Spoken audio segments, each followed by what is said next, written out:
Millions of Muslims in Indonesia celebrated Eid Al-Fitr in full swing Monday after 2 years of subdued festivities due to COVID-19 pandemic restrictions and also travel curbs.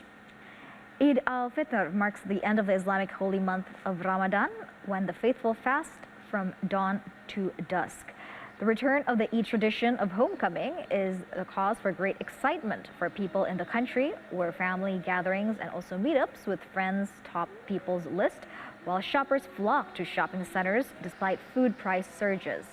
President Joko Widodo announced last month that the government have decided to ease restrictions for the holiday festivities. The country had largely recovered from a third wave of COVID-19 infections, as an Omicron-driven surge peaked at around 64,700 daily cases in mid-February.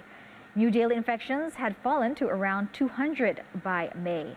About 80% of Indonesia's eligible population of 208.2 million people have been fully vaccinated as of Sunday.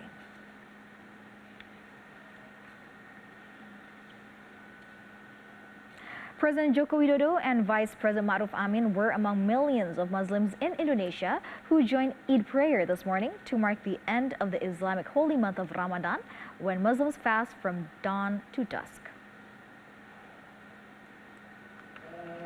This year, President Widodo and the family prayed in the front yard of the presidential palace in Yogyakarta. At the beginning, the location would only be used by President Widodo and family to pray, but shortly before the prayer began, commoners were welcome to join. Security officers are seen joining the Eid prayer along with President Widodo's family, some of them praying while guarding the country's leader.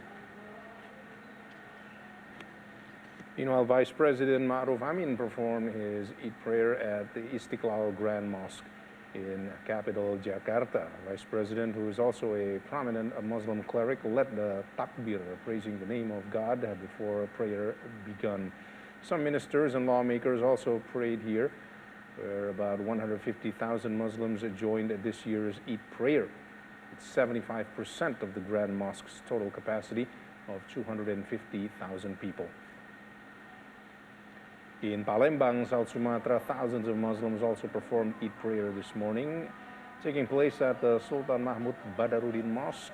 South Sumatran Governor Herman Deru is among the faithful. This year's Eid Al-Fitr celebration, or locally known as Lebaran, giving Indonesians something that they can finally be allowed to do, which is homecoming or mudik. It has been postponed after 2 years due to the COVID pandemic, forcing the government to forbid the annual tradition. Eid prayer this year was also held at Nursiah Daud Paloh Mosque, located at Media Group office compound, after 2 years of absence due to the COVID pandemic. Media Group employees attended the prayer, and Eid sermon was preached by Indonesian Coordinating Minister for Politics, Legal Affairs and Security, Mahfud MD.